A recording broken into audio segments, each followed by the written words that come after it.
Kimia atmosfer.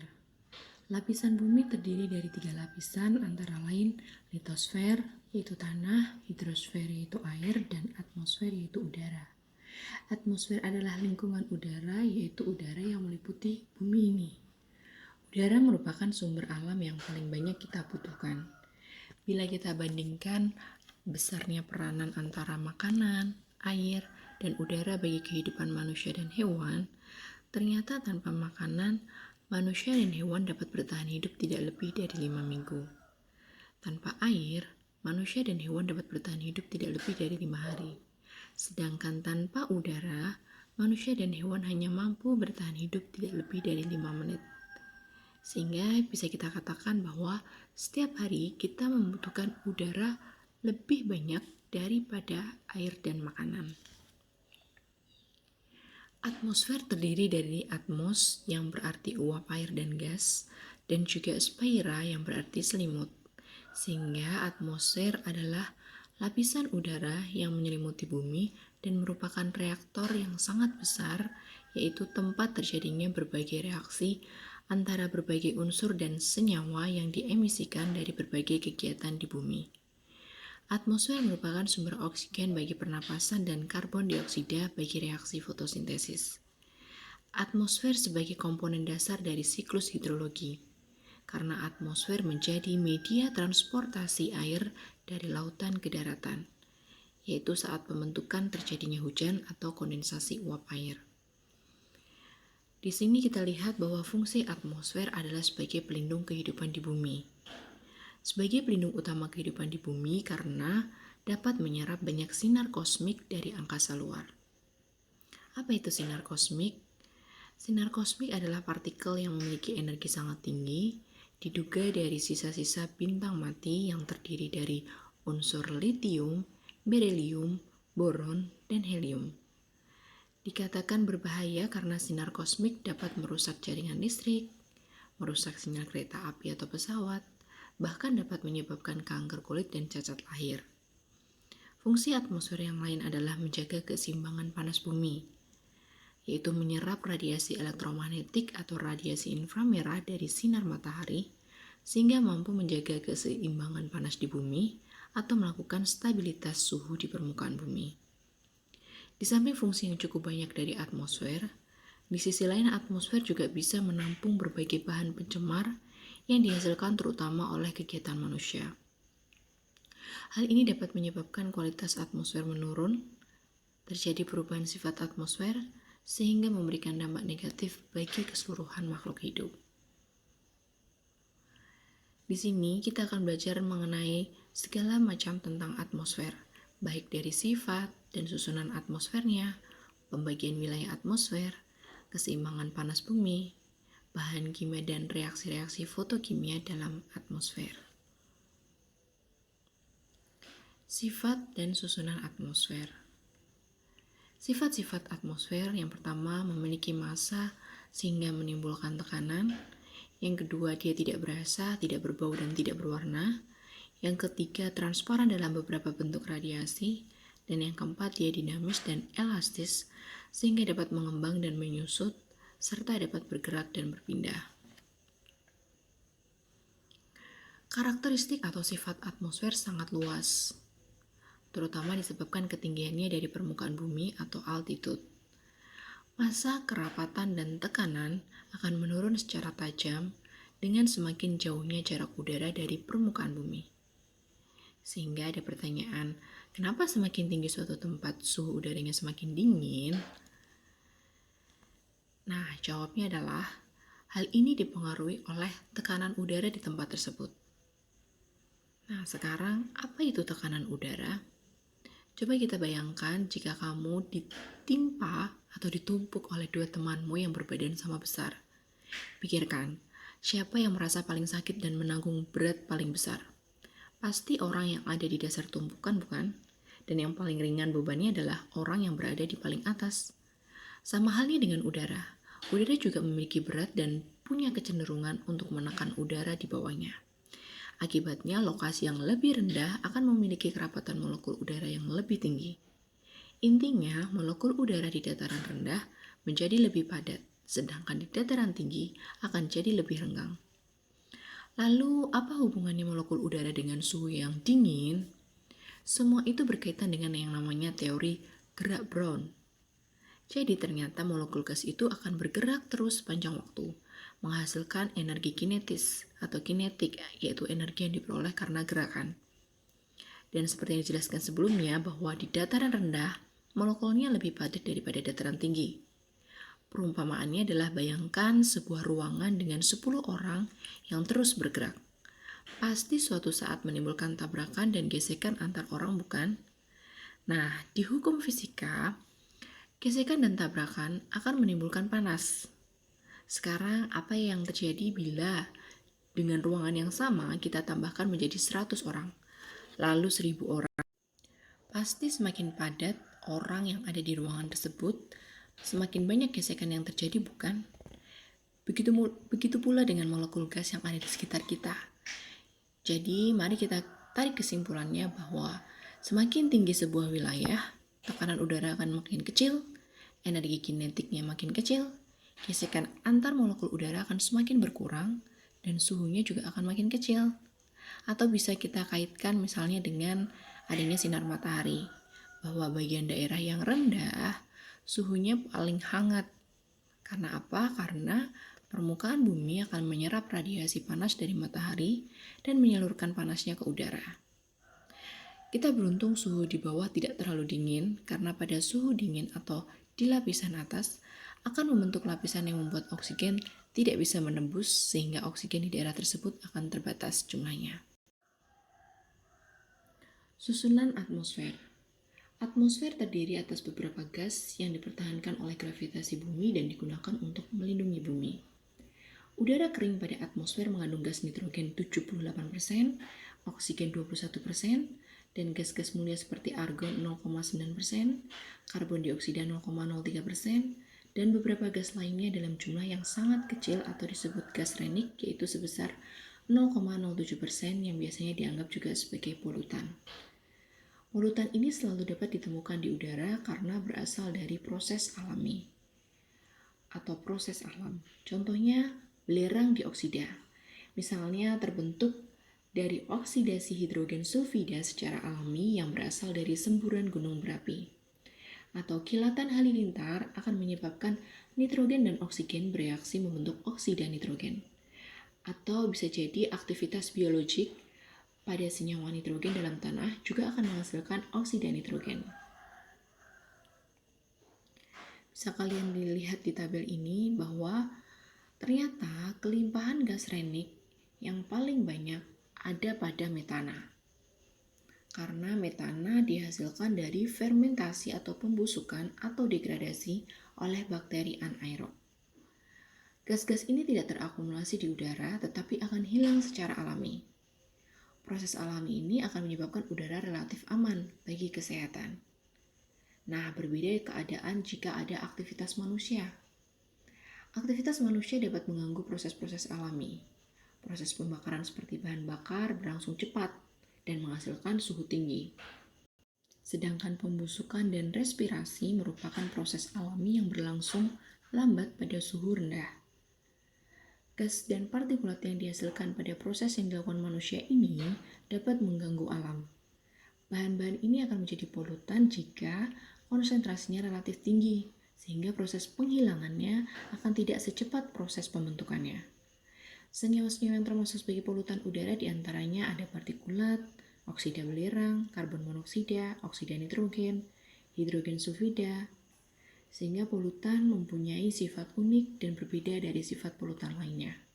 Kita akan pelajari sifat-sifat polutan ini pada pertemuan selanjutnya. Faktor-faktor yang mempengaruhi konsentrasi gas di dalam udara, yang pertama adalah faktor ketinggian. Karena semakin tinggi, maka akan terjadi penurunan tekanan atmosfer, sehingga terjadi penurunan gas di dalam udara. Faktor yang kedua adalah banyaknya tumbuhan yang berklorofil. Hal ini tentunya akan melepas oksigen banyak dan akan menyerap CO2 banyak. Faktor yang ketiga adalah kepadatan penduduk, yaitu akan menurunkan oksigen tentunya dan akan meningkatkan CO2. Faktor yang lain adalah pembakaran pada industri atau mobil. Jika pembakarannya tidak sempurna, dia akan menghasilkan karbon monoksida yang tinggi. Ada faktor kebakaran, dia juga akan menurunkan oksigen dan meningkatkan karbon dioksida. Dan ada faktor plankton pada permukaan air yang akan memberikan sumbangan oksigen pada air dan atmosfer. Pembagian wilayah atmosfer. Melalui gambar ini, kita dapat mengetahui tingkat lapisan-lapisan atmosfer bumi pada ketinggian tertentu berdasarkan perbedaan temperaturnya. Selain itu, dapat ditemukan pula beberapa reaksi yang terjadi pada setiap tingkatan atmosfer beserta spesies yang dipengaruhi oleh fotoreaksi. Yang pertama adalah troposfer. Lapisan yang paling rendah dan tipis, karena kurang lebih dari 15 km dari permukaan tanah. Lapisan paling ideal untuk menopang kehidupan di bumi. Artinya, manusia dan makhluk hidup lain hidup di lapisan ini. Karena campuran gas-gasnya yang paling ideal seperti ada gas oksigen, nitrogen, karbon dioksida gitu ya. Dan terlindung dari sengatan radiasi yang dipancarkan oleh benda-benda langit. Hampir semua jenis cuaca seperti awan, petir, topan, badai, dan hujan, perubahan suhu yang mendadak, angin tekanan, dan kelembaban yang kita rasakan sehari-hari terjadi pada lapisan ini. Karakteristik dari troposfer adalah terjadinya penurunan suhu yang terjadi karena sangat sedikitnya troposfer menyerap radiasi gelombang pendek dari matahari. Sebaliknya, permukaan tanah akan memberikan panas pada lapisan troposfer yang terletak di atasnya. Lapisan yang paling dingin suhunya di troposfer dikenal sebagai tropopause, yaitu lapisan peralihan antara troposfer dan stratosfer. Zona ini menjadi jalur lintasan pesawat terbang. Lanjut, lapisan yang kedua adalah stratosfer. Stratosfer mempunyai dua lapisan molekul-molekul gas tipis. Lapisan bawah mengandung bahan sulfat yang mempengaruhi terjadinya hujan, sedangkan lapisan atas terdapat lapisan ozon yang terbesar. Suhu di lapisan stratosfer yang paling bawah relatif stabil dan sangat dingin. Dari bagian tengah stratosfer ke atas, pola suhunya akan berubah menjadi semakin naik, karena lapisan ozon ini akan menyerap radiasi sinar UV dari matahari. Lapisan ini dinilai sangat penting sebab mampu menjaga dan melindungi bumi dari bahaya radiasi sinar UV. Bagian stratosfer paling atas disebut stratopause, yaitu lapisan yang membatasi stratosfer dan mesosfer. Di sini juga terdapat yang namanya awan tinggi cirrus, yaitu awan halus, strukturnya berserat tipis seperti bulu burung.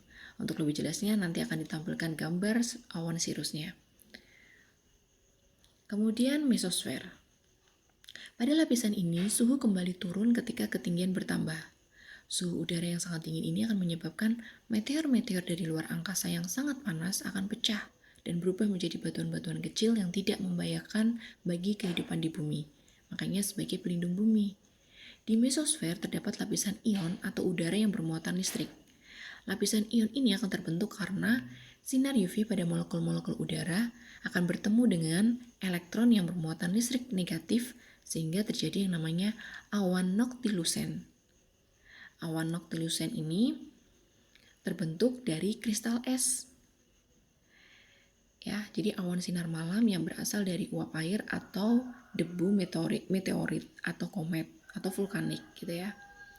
Jadi saat matahari telah tenggelam dan keadaan bumi menjadi gelap, hanya mungkin terdapat bulan dan bintang yang bercahaya di langit, tetapi ada fenomena aneh, yaitu terjadi atau munculnya awan yang bercahaya yang disebut sebagai awan noctilucent.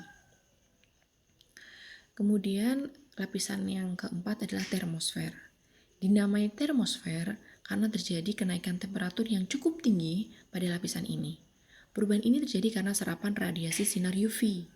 Pada lapisan ini terjadi ionisasi gas-gas oleh radiasi sinar matahari, sehingga lapisan ini juga dikenal sebagai ionosfer. Nah, berkat adanya ionisasi gas, maka sinyal radio komunikasi dari permukaan bumi dapat dipantulkan kembali ke bumi, sehingga aktivitas komunikasi kita dapat terjadi. Fenomena yang terjadi pada lapisan ini adalah fenomena aurora dan pelangi. Aurora adalah peristiwa cahaya yang menyala di langit pada malam hari karena adanya gesekan partikel bermuatan dari matahari dengan magnet bumi. Sehingga aurora hanya terjadi di kutub utara dan kutub selatan.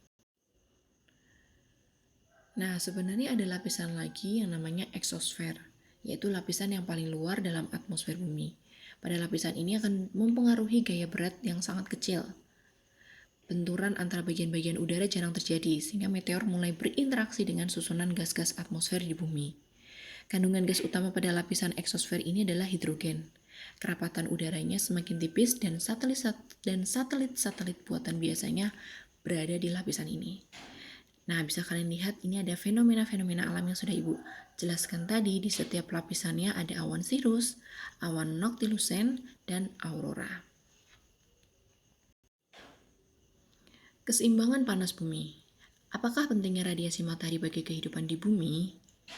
Bagaimanakah proses penyerapan dan pengemisian radiasi matahari oleh atmosfer bumi dan permukaan bumi? Radiasi matahari sebenarnya sangat berguna bagi keseimbangan panas bumi. Matahari adalah sumber utama dari semua energi yang sampai ke bumi. Energi dari matahari meliputi semua spektrum elektromagnetik, yang terbanyak memang cahaya tampak. Nah, pemanasan udara itu sebenarnya melalui dua proses pemanasan. Ya, jadi ada pemanasan secara langsung dan tidak langsung. Kalau pemanasan secara langsung dapat terjadi melalui beberapa proses, seperti absorpsi, yaitu penyerapan unsur radiasi matahari, misalnya sinar gamma, sinar X, ultraviolet, gitu ya. Unsur-unsur yang menyerap radiasi matahari tersebut adalah oksigen, nitrogen, ozon, hidrogen, dan debu. Kemudian proses yang kedua, refleksi, adalah pemanasan matahari terhadap udara, tetapi dipantulkan kembali ke angkasa oleh butir-butir air, awan, atau partikel-partikel lain di atmosfer. Proses yang ketiga adalah difusi. Sinar matahari akan mengalami difusi berupa sinar gelombang pendek biru dan lembayung berhamburan ke segala arah. Proses ini akan menyebabkan langit berwarna biru. Kemudian pemanasan yang secara tidak langsung, kalau tadi yang langsung, sekarang pemanasan secara tidak langsung itu terjadi dengan cara-cara yang pertama ada yang namanya konduksi, yaitu pemberian panas oleh matahari pada lapisan udara bagian bawah. Kemudian lapisan udara tersebut memberikan panas pada lapisan udara di atasnya. Atau secara konveksi, yaitu pemberian panas oleh gerak vertikal ke atas atau perpindahan panas yang diikuti oleh pindahnya massa udara. Cara lain ada yang namanya adveksi, yaitu pemberian panas oleh gerak udara yang horizontal atau mendatar. Dan yang terakhir bisa melalui cara turbulensi. Turbulensi adalah pemberian panas oleh gerak udara yang tidak teratur dan berputar-putar ke atas, tetapi ada sebagian panas yang dipantulkan kembali ke atmosfer. Nah, itu adalah pemanasan matahari secara langsung maupun tidak langsung dengan berbagai cara. Bagaimanakah proses penyerapannya dan pengemisian radiasi matahari oleh atmosfer bumi dan permukaan bumi? Bisa kalian lihat dari gambar di sini. Kalian lihat diperkirakan bahwa 35% radiasi matahari diterima pada batas atas atmosfer bumi, kemudian dikembalikan kembali ke ruang angkasa dalam bentuk gelombang pendek oleh proses hamburan, pemantulan oleh awan, oleh partikel debu, oleh molekul udara, oleh permukaan bumi. Dengan perincian 2% dipantulkan oleh permukaan bumi, kemudian 6% dipantulkan atau dihamburkan oleh atmosfer, dan 27% dipantulkan oleh awan. Sisanya sebesar 65% diserap oleh atmosfer bumi dan permukaan bumi. Atmosfer menyerap sebesar 14% radiasi matahari dan permukaan bumi akan menyerap sebesar 51% radiasi.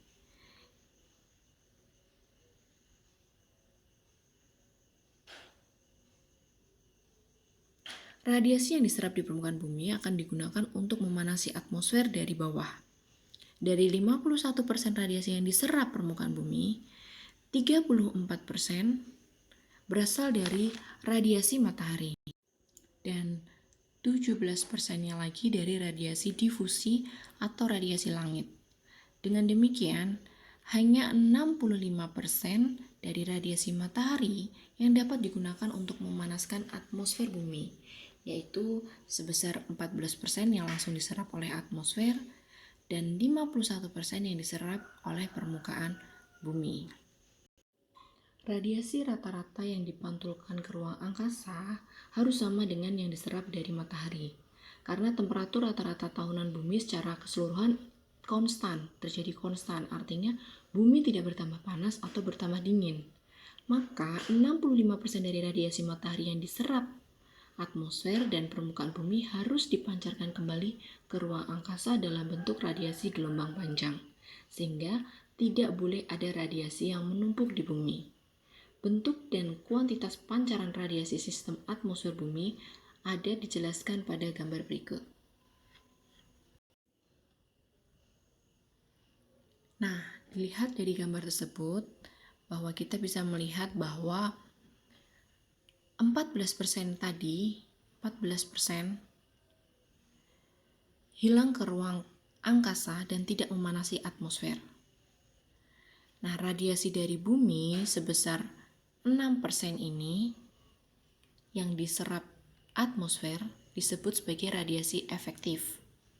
Kemudian 9%-nya diterima atmosfer melalui panas yang dibawa oleh arus turbulensi dan konveksi. 19%-nya diterima atmosfer melalui kondensasi dari uap air. Sehingga 48 ini didapat dari penjumlahan 14%, 6%, 9%, dan 19%. Jadi jumlah radiasi yang dipancarkan ke ruang angkasa oleh atmosfer adalah 48%. Dan jumlah yang dipancarkan oleh permukaan bumi ke ruang angkasa sebesar 17%. Sehingga jumlah total radiasi yang dipancarkan kembali oleh sistem atmosfer bumi ke ruang angkasa sebesar 65%. Jumlah ini tepat seimbang dengan radiasi matahari yang diserap oleh sistem atmosfer bumi, yaitu 65%. Kesimpulannya bahwa bumi dan atmosfer secara tetap menyerap radiasi matahari dan mengemisikan kembali radiasinya ke angkasa, sehingga sistem bumi atmosfer berada dalam keseimbangan relatif dengan matahari. Dapatkah proses alami ini mengalami gangguan? Proses alami ini dapat terganggu oleh aktivitas manusia di bumi yang tentunya menghasilkan polutan-polutan yang dapat menghambat proses radiasi bumi ke angkasa, sehingga tentunya akan mengganggu keseimbangan relatif dengan matahari. Terhambatnya radiasi permukaan bumi menuju angkasa akan menimbulkan efek pemanasan bumi. Nah, jika hal ini terus-menerus terjadi, maka salah satunya adalah dapat mencairkan daratan es yang ada di kutub. Bahan kimia dan reaksi-reaksi fotokimia dalam atmosfer. Proses kimia atmosfer melibatkan partikel padat dan cair dalam fase aerosol atau awan sebagai sumber dan buangan untuk spesies fase gas, tempat terjadinya reaksi padatan pada permukaan, serta sebagai kumpulan dari reaksi fase cair. Reaksi fotokimia merupakan reaksi-reaksi kimia sebagai akibat dari penyerapan foton cahaya oleh spesies kimia, khususnya radiasi UV dari matahari, untuk mengoksidasi komponen-komponen yang tidak segera dioksidasi oleh oksigen. Ultraviolet mempunyai frekuensi yang lebih tinggi daripada cahaya tampak atau visible, sehingga lebih energetik dan mempunyai kemampuan lebih besar untuk memecahkan ikatan kimia dalam molekul-molekul yang menyerap cahaya ini. Reaksi ini dapat terjadi pada suhu atau energi yang lebih rendah bila ditambahkan katalis di dalamnya. Nitrogen dioksida atau NO2 merupakan salah satu spesies aktif secara fotokimia yang ditemukan pada atmosfer tercemar dan berperan penting dalam proses terbentuknya kabut yang bersifat sangat reaktif dan mudah teroksidasi. NO2 dapat menyerap cahaya energi UV yang menghasilkan molekul elektronik tereksitasi yang bersifat sangat radikal. Sifatnya tidak stabil dan reaktif. Reaksinya dapat kalian lihat di sini. Beberapa reaksi fotokimia yang dipengaruhi oleh radiasi matahari memegang peranan penting dalam menentukan sifat dan batas perjalanan zat-zat kimia dalam atmosfer. Pada ketinggian 50 km ke atas, ion-ion sangat dominan sehingga disebut lapisan ionosfer. Sinar UV menjadi pembentuk utama ion-ion yang ada di ionosfer. Di atmosfer terdapat ion dan radikal dalam jumlah yang banyak. Pada lapisan bagian atas, baik ion positif maupun negatif akan bersifat stabil karena seperti yang disebutkan pada prinsip Letellier bahwa semakin tinggi satu lapisan tersebut atau semakin tinggi suatu lapisan, maka tekanan yang ada menjadi lebih atau semakin rendah. Sehingga tumbukan antara molekul ion atau radikal akan menjadi jarang atau bahkan sulit terjadi. Radiasi elektromagnetik dan energi di atmosfer yang menghasilkan atom maupun kumpulan atom dengan elektron yang tidak berpasangan disebut sebagai radikal bebas. Salah satu penyebab suatu molekul ataupun atom menjadi sangat radikal diakibatkan oleh reaksi terhadap cahaya UV dengan intensitas yang tinggi. Radikal bebas bersifat reaktif dan memiliki waktu paruh yang singkat karena energi yang hilang melalui radiasi. Berikut proses pembentukan radikal bebas, yaitu ada proses inisiasi, yaitu proses pembentukan radikal, propagasi, yaitu reaksi radikal dengan senyawa netral, dan proses terminasi, yaitu reaksi antar radikal. Reaksi-reaksi oksigen atmosfer. Oksigen di dalam lapisan troposfer peranannya sangat penting pada proses-proses yang terjadi di permukaan bumi.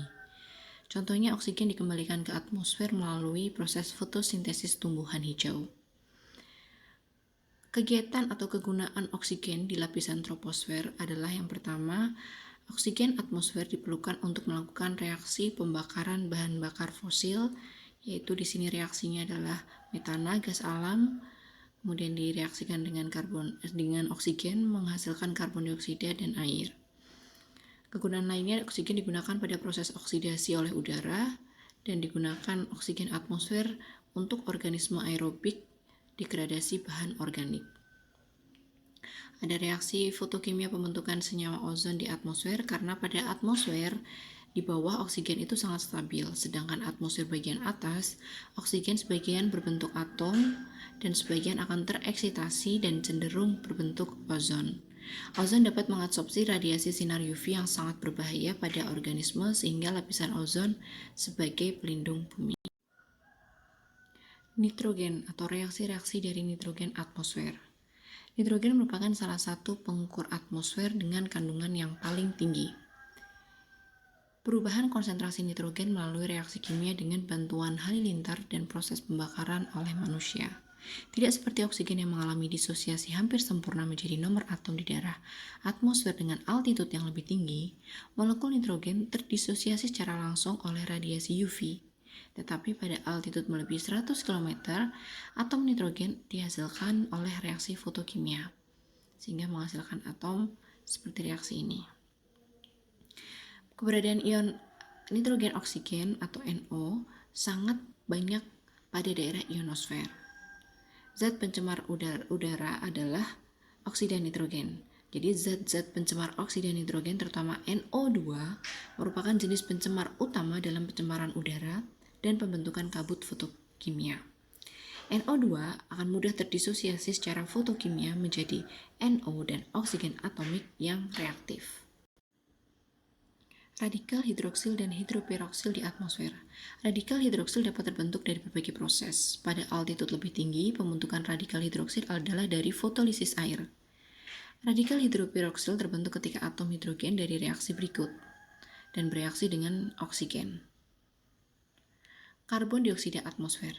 Karbon dioksida merupakan komponen-komponen yang mempunyai fungsi utama yang mengabsorpsi energi inframerah yang dipancarkan kembali oleh bumi. Peningkatan karbon dioksida di atmosfer paling banyak berasal dari hasil pembakaran bahan bakar fosil. Reaksi dari karbon dioksida oleh cahaya UV matahari di lapisan teratas atmosfer adalah sebagai berikut. Komposisi CO2 memberikan kontribusi dalam perubahan iklim yang disebabkan oleh pemanasan global oleh efek rumah kaca. Air dalam atmosfer. Uap air atau H2O secara normal volume berkisar antara 1 hingga 3% dan akan menurun jika altitudenya bertambah di atmosfer. Air menyerap radiasi inframerah bahkan lebih kuat daripada gas karbon dioksida. Uap air dapat membentuk awan yang memantulkan cahaya dari matahari yang berpengaruh terhadap penurunan suhu di siang hari, sedangkan di malam hari akan berfungsi sebagai selimut karena menahan panas dari permukaan bumi dengan menyerap sinar UV. Kehadiran uap air di atmosfer menyebabkan pencemaran dalam bentuk fog atau asap kabut di bawah suatu kondisi tertentu. Sumber utama air di stratosfer merupakan oksidasi fotokimia dari metana, terlihat dalam reaksi tersebut. Terima kasih.